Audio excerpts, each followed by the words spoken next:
고대의 이스라엘의 연대표, 이거 딱 펼쳐보면요. 뭐랄까, 마치 고장난 시계 같아요. 막 서로 기록이 안 맞고 뒤죽박죽이거든요. 그래서 오늘 우리가 역사 탐정이 되어서요. 이 뒤섞인 시간의 미스터리를 한번 같이 풀어보려고 합니다.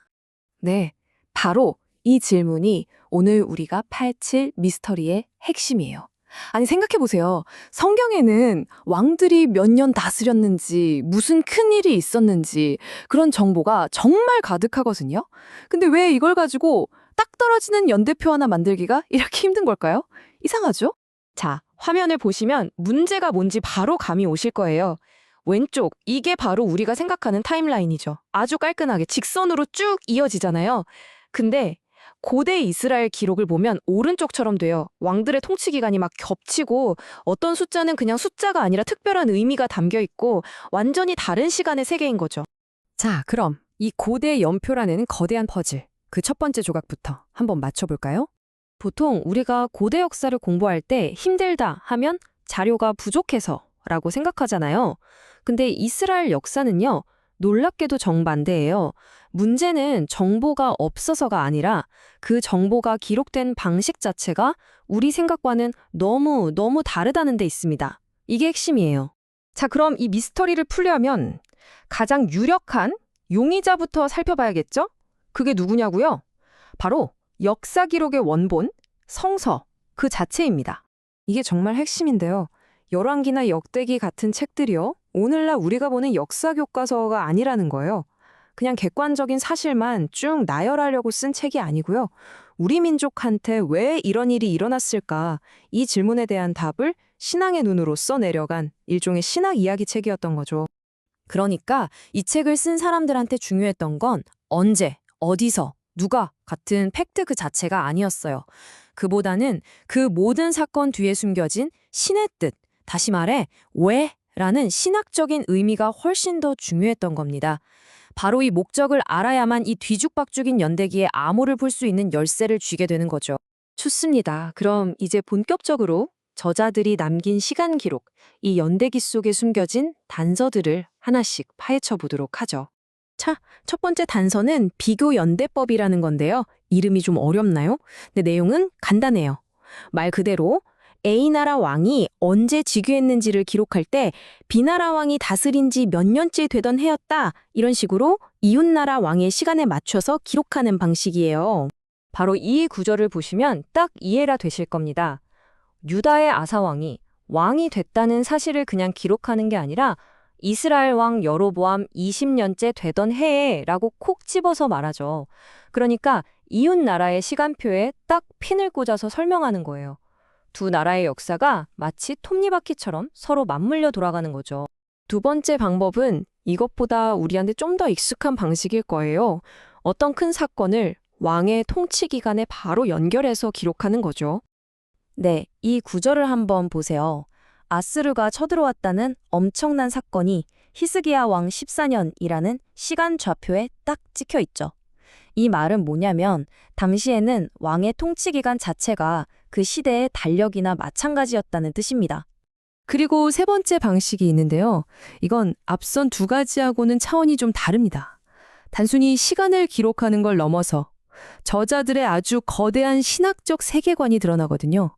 바로 민족의 역사에서 가장 중요했던 단 하나의 사건을 기준으로 시간을 재는 방식입니다. 바로 이 숫자 480년입니다. 이게 뭘 의미하냐면요. 솔로몬이 성전을 짓기 시작한 게 민족의 대사건인 이집트 탈출, 즉 출애굽으로부터 정확히 480년 후였다는 거예요. 근데 이게 그냥 단순한 횟수 계산이 아니라는 거죠. 이스라엘 민족의 정체성을 만든 그 위대한 구원 사건을 역사의 기준점, 그러니까 영영으로 삼고 싶었던 신학적인 의도가 아주 강력하게 담긴 숫자라고 볼 수 있습니다. 자, 지금까지 시간을 기록하는 세 가지 방법을 살펴봤습니다. 그럼 이제부터는 그 기록 뒤에 숨어있는 동기를 한번 파헤쳐 볼 시간입니다. 도대체 왜 남쪽 유다 왕국과 북쪽 이스라엘 왕국의 이야기는 이렇게나 다르게 기록된 걸까요? 결론부터 딱 말씀드리면요. 기록의 양과 질에서 정말 엄청난 차이가 나요. 그리고 이 차이는요, 절대 우연이 아닙니다. 저자들이 어느 쪽 이야기를 훨씬 더 중요하게 생각했는지를 보여주는 아주 결정적인 증거라고 할 수 있죠. 이 표를 보시면 한눈에 들어오실 겁니다. 보세요. 남쪽 유다 왕들에 대해서는 즉위할 때 나이가 몇 살이었는지, 심지어 어머니 이름까지 꼼꼼하게 기록하고 일정한 공식에 맞춰서 서술하죠. 근데 북쪽 이스라엘 왕들 기록은 어때요? 그냥 듬성듬성. 그런 게 거의 없어요. 저자들의 관심이 어디에 쏠려 있었는지 너무나 명확하게 보이지 않으세요? 유다 왕들의 이야기는요, 거의 항상 이 정해진 공식을 따라가요. 첫째, 언제 즉위해서 몇 년 다스렸나. 둘째, 신 앞에서 착한 왕이었나, 악한 왕이었나 평가. 셋째, 주요 업적은 뭐였나. 넷째, 이 정보는 어디서 가져왔나 출처 밝히고, 마지막으로 어떻게 죽고 누가 왕위를 이었나. 이걸로 딱 끝나요. 정말 체계적이죠. 그런데 북왕국 이스라엘 왕들의 기록을 보면요, 이런 틀 자체가 없어요. 훨씬 짧고 단편적이고 그냥 이런저런 사건들을 나열하는 데 그치는 경우가 대부분이죠. 이 엄청난 기록의 불균형, 이게 뭘 말해줄까요? 네, 저자들의 마음속 진짜 주인공은 바로 다윗의 후손들, 즉 유다 왕들이었다는 명백한 메시지인 겁니다. 자, 그럼 이 모든 단서들을 다 모아서 뒤섞인 시계, 미스터리에 대한 현대 역사학자들의 최종 판결은 과연 무엇일까요? 판결은 이렇습니다. 우리가 지금까지 문제점이다, 모순이다 라고 생각했던 것들이요, 사실은 실수가 아니었다는 겁니다.